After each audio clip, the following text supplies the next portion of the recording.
નમસ્કાર મિત્રો, હું વ્યાસ ખ્યાતિ શ્રીમતી મીનાક્ષીબેન શાંતિભાઈ દવે કોલેજ ઓફ એજ્યુકેશનમાં હાલ આસિસ્ટન્ટ પ્રોફેસર તરીકે કાર્યરત છું.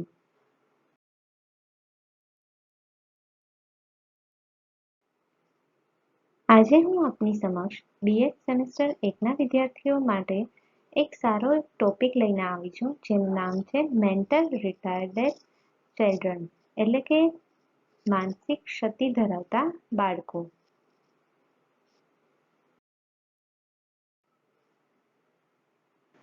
મંદબુદ્ધિ કે માનસિક ક્ષતિ.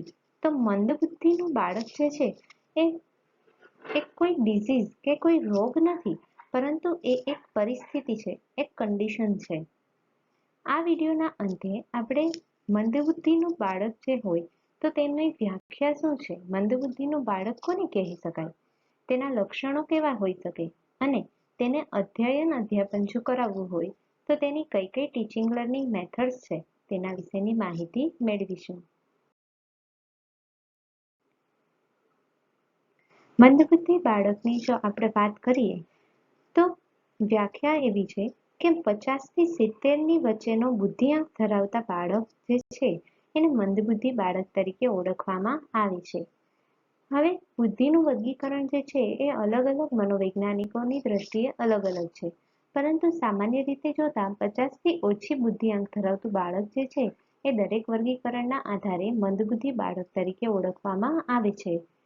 મંદબુદ્ધિ બાળક જે છે એની માનસિક વય જે છે એ 7 થી 12 વર્ષના વ્યક્તિ જેટલી હોય છે. સામાન્ય રીતે આ બાળક જો 25 કે 30 વર્ષનું પણ થઈ જાય તો પણ તેની માનસિક ક્ષમતા કે માનસિક સ્થિતિ 7 થી 12 વર્ષના બાળક જેટલી જ હોય છે.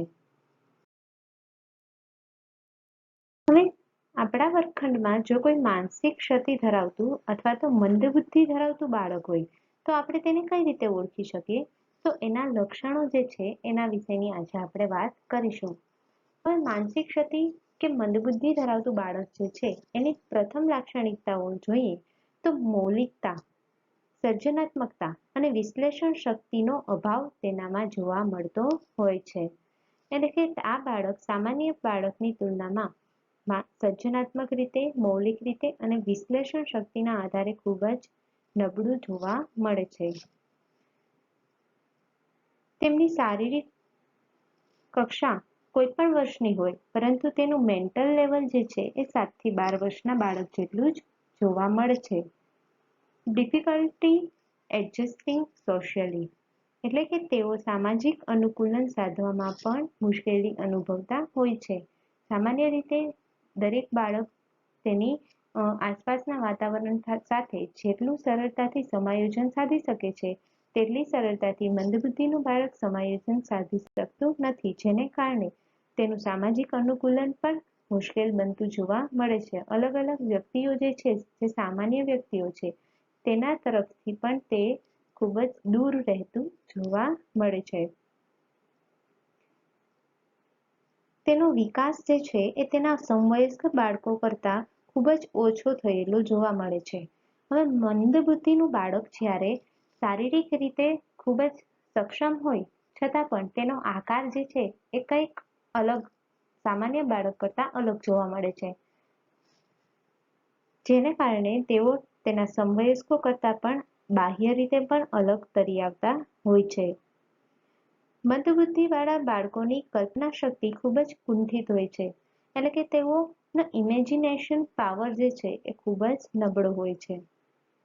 મંદબુદ્ધિ બાળક જે છે એની પ્રાથમિક કક્ષા સુધી તમે અલગ અલગ પ્રવૃત્તિઓનો ઉપયોગ કરી અને તેને શિક્ષણ આપી શકો છો, જેમાં અલગ અલગ બાબતો કે જેમ કે કોઈ પણ વ્યક્તિ તેને સમક્ષ જાય તો તેને વ્યક્તિને તે હાનિ ના પહોંચાડે એવા પ્રકારની અલગ અલગ ટેવો જે છે એનામાં આપણે વિકસાવી શકીએ છીએ. એવું શિક્ષણ પ્રાઇમરી લેવલ સુધી આપણે તેને આપી શકીએ છીએ. મંદબુદ્ધિ બાળક જે છે તેઓ ટેવોનો વિકાસના આધારે તે આખું જીવન જે છે એ ગુજારી લેતા હોય છે. એટલે કે મંદબુદ્ધિના બાળકને અમુક વસ્તુઓ જે છે એ તમે અમુક ટેવો નાનપણથી જ તેનામાં ડેવલપ કરી શકો છો, જેને કારણે તે પોતાનું સમગ્ર જીવન આ ટેવોના આધારે જ વિતાવતું જોવા મળે છે.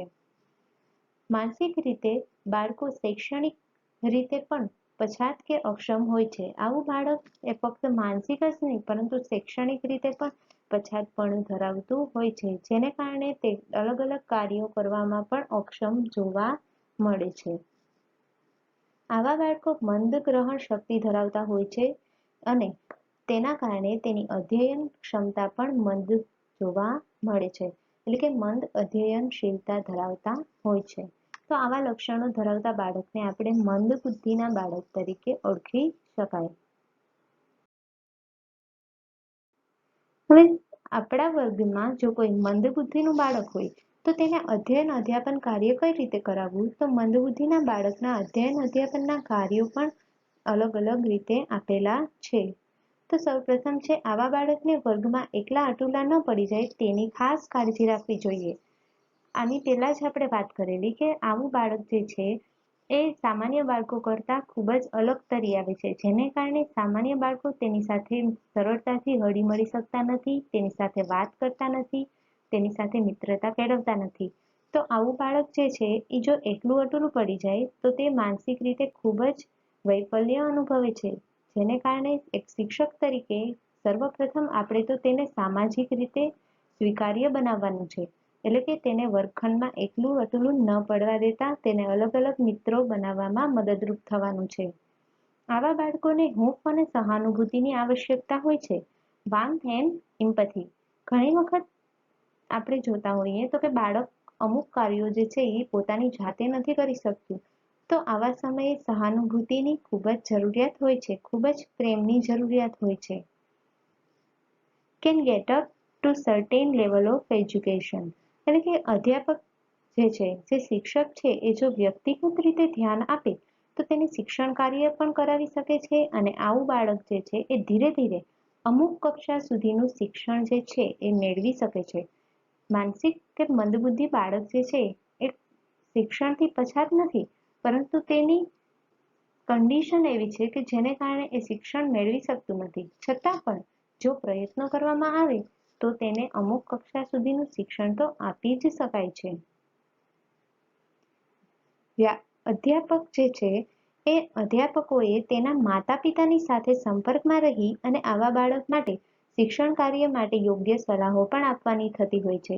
એટલે કે અધ્યાપક જે છે એ કઈ રીતે શિક્ષણ કાર્ય કરાવવું, કારણ કે બાળક જે છે એ શાળા કરતાં વધારે ઘરમાં સમય વિતાવતું હોય છે, તો તેના માતા પિતા સાથે પણ સલાહ આપી અને યોગ્ય માર્ગદર્શન દ્વારા બાળકને વિકાસ થાય તે માટેના પ્રયત્નો કરી શકાય છે.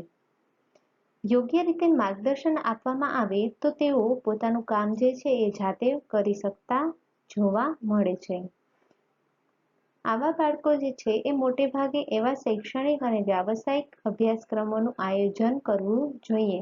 આવા બાળકો માટે અલગ પ્રકારનો શૈક્ષણિક અભ્યાસક્રમ પણ હોવો જોઈએ અને વ્યાવસાયિક અભ્યાસક્રમો પણ હોવા જોઈએ. હવે પ્રશ્ન એ થાય કે જો બાળક જે છે એ પોતાનું શારીરિક જરૂરિયાતોને લગતા રોજબરોજના કાર્યો જાતે ન કરી શકતું હોય તો વ્યાવસાયિક અભ્યાસક્રમો કઈ રીતે? તો આવા મંદબુદ્ધિના બાળકો જે છે એને અમુક પ્રકારના વ્યવસાયો તમે જો શીખવો તો એ કરી શકે છે, જેવા કે ઘરકામમાં મદદરૂપ થઈ શકે છે, પોતાનું કાર્ય જાતે પણ કરી શકે છે, વસ્ત્રોની સફાઈ કરી શકે છે અને છાપા વેચી કે કોઈ પણ એવા કાર્યો કરીને પણ પોતે શારીરિક રીતે, માનસિક રીતે અને સોશિયલી દરેક વ્યક્તિઓ સાથે જોડાઈ શકે છે.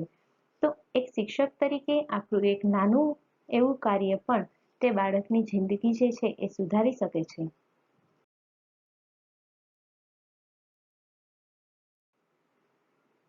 તો મિત્રો, આજે આપણે મંદબુદ્ધિના અધ્યતા વિશે માહિતી મેળવી. આશા રાખું છું કે એક શિક્ષક તરીકે જો તમારા વર્ગમાં આવું કોઈ મંદબુદ્ધિનું બાળક હોય તો તમારા કરેલા એક નાનું પ્રયત્ન પણ એની જિંદગી સુધારી શકે છે. આપે મારા વિચારો સાંભળ્યા અને તમામ બાબતોને સમજી ગયા હશો તેવી આશા રાખું છું. નમસ્કાર.